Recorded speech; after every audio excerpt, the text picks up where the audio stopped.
Good afternoon, everybody. So, as requested, I'm going to show you guys how to clean asparagus.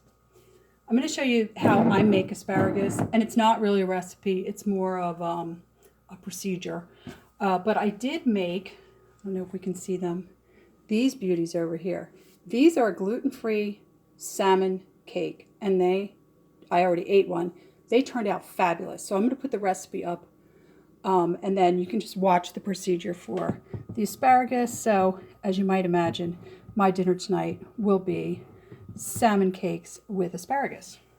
So, here's your asparagus. Oh, sorry. Look, this one lost the top. So sad. Say a little sadder. Maybe this is the top.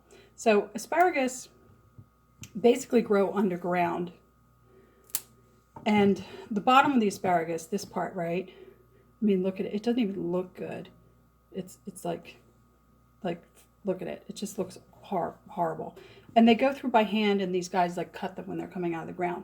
But the bottom part is really tough and really woody, so you don't want to eat it. So what you do with asparagus, and I learned this from Christina Perillo, is you just gently kind of like feel where it breaks naturally. Now, I understand if you work in a restaurant and you can't do this, but this is kind of the really old school way to do this, so it's the way I do it.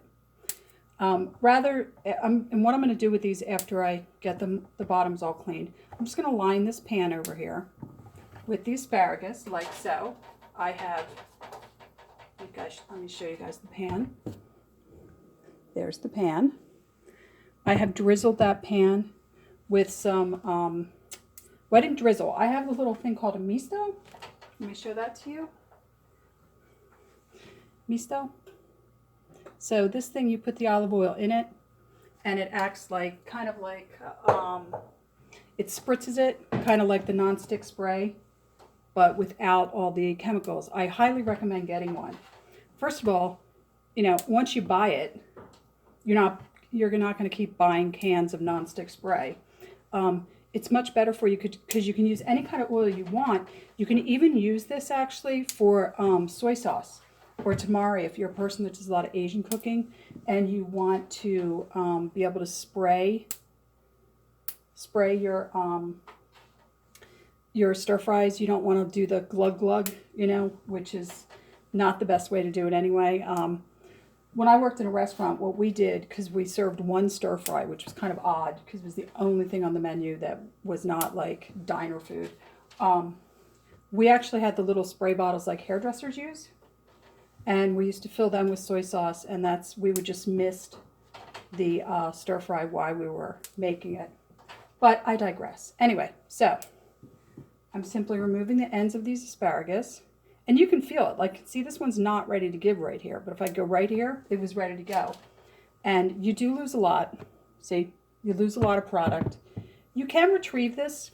If you want to go back and just cut off the parts that are really white, like this part, you could technically take this top part that's green, chop it off, and make it into like an asparagus soup, if you like asparagus soup. That's up to you. I mean, I don't really like to waste too much in the kitchen, so that's the kind of thing that I would end up doing, because I wouldn't want to waste this, you know, asparagus. So anyway, I am almost done with this first layer. I'm going to fit all of them on here, but I want to show you what I'm going to do. So basically, I'm going to just take, oh boy, here we go. Shaky cam. All right, let's see. Oh no, it's better far away. Okay, so there's our asparagus. I'm going to put more on here, but I just want to show you guys so that we're not here all day. And I'm just going to drizzle it with olive oil. And then just sea salt to taste. You know how much salt you like. Cracked black pepper. And I'm going to put it into a 350-degree oven for about 20 minutes, give or take. If you have bigger asparagus, like these are very thin, these are early season asparagus. if you have the ones that are later in the season or the white asparagus, which tend to be thicker, you're going to want to cook them a little longer. But at about 10 minutes, I'm going to check these and I'm going to move them around with some kitchen tongs so that they all evenly roast. And then I'm going to have them with my absolutely beautiful salmon cakes that I made earlier. So rather than have you guys wait around, what I'm going to do is I will make the thumbnail picture of my dinner, which is these and the salmon cakes. And I'm going to put the recipe for the salmon cakes, but keep in mind you may have to alter it. I'll put it in the notes. And I'll see you in the next one, guys. Thanks for stopping by.